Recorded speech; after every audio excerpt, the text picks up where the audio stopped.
everyone? It's Sensei Monday. Shadowhawk Koga Ninjutsu training. Talking about my experiences in martial arts training in my journey back when I was younger.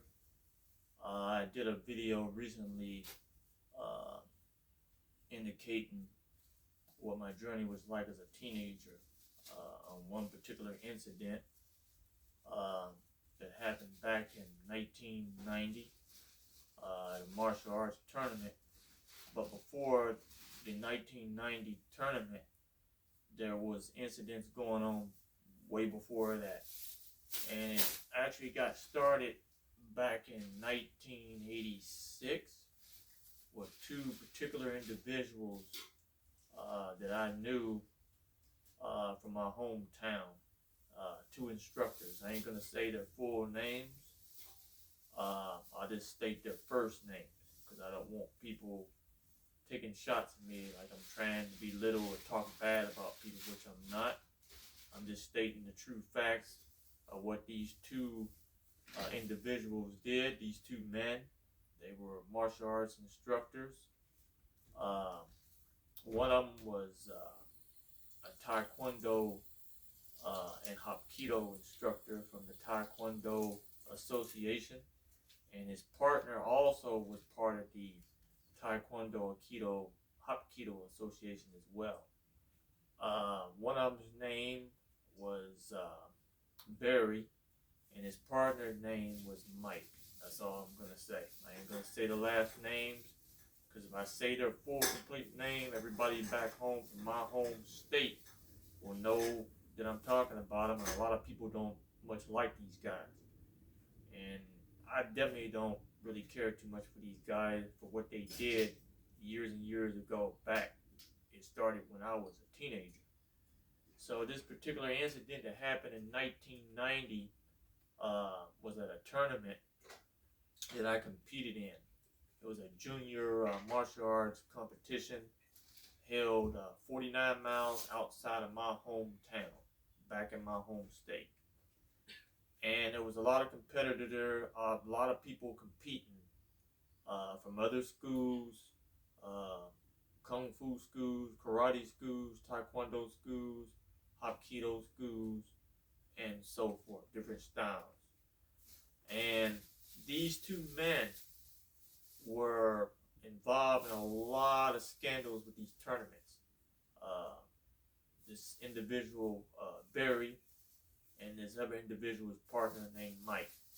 Those two men were bribing the panel judges to cheat for them so they could win their tournament overall and get all the most points and beat all the other schools out by bribing these panel judges, what they were doing. And they were making money off of betting illegally on tournament fights. I don't want to say all what they were doing because I don't want people saying all you talking about is, And I'm just stating what was seen, what I seen with my own two eyes, and other people too. My teacher that trained me, my first sensei, he witnessed what these guys were doing. He knew all about the rivalry between other schools and dojos that these two individuals were doing. So at this 1990 tournament, there was a fight between these two individuals with another martial arts dojo, which my teacher was friends with their teacher and their students and their organization. So them two gentlemen wanted to fight those people and start a war, dojo war with that school because they didn't like them. Because they felt that they was competitors and in competition with these guys. So my teacher jumped in between these two guys from fighting, and these two individuals had the nerve to try to assault my teacher. Well, he quickly ended the fight very quickly within seconds on both of those masters and had both of them laying on the ground. I seen it with my own two eyes. And so did me and a couple hundred other people seen it. At least probably 300 or 400 people that was at that tournament. So they didn't really know who my master was. They just know that he was a Japanese master of a samurai style, and that's all they knew of him. and they sent a few students with him, and they knew I was one of his students.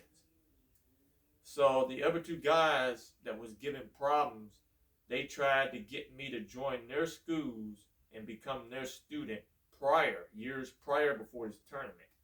And I wouldn't do it because I was so dedicated to my first sensei. And my first sensei had warned me to stay away from him because he knew who they were, they knew who he was, but they didn't know much about him. But they didn't like my sensei. And he didn't care too much for them because he knew they was representing the martial arts in a negative, wrong way for what they were doing. And to add insult to injury, one of them was a police officer in my hometown. I'm not going to state which one of the guys was a cop, but he was real evil.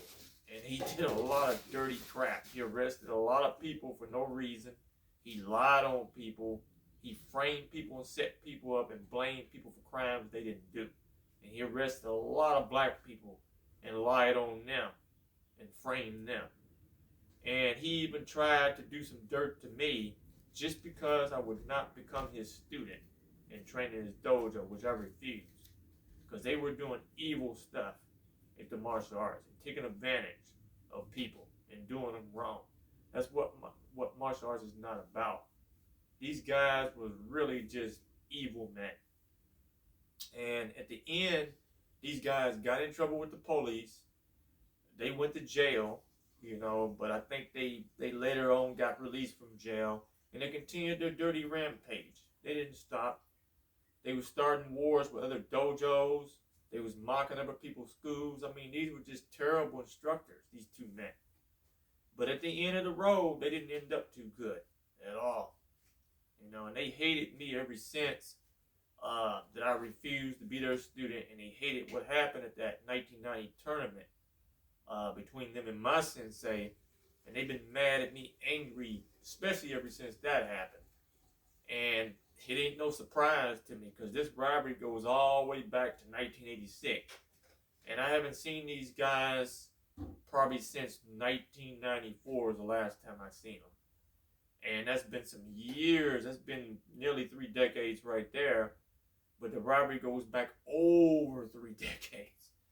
And it's terrible, and I never wanted no rivalry with these guys. These guys just were troublemakers.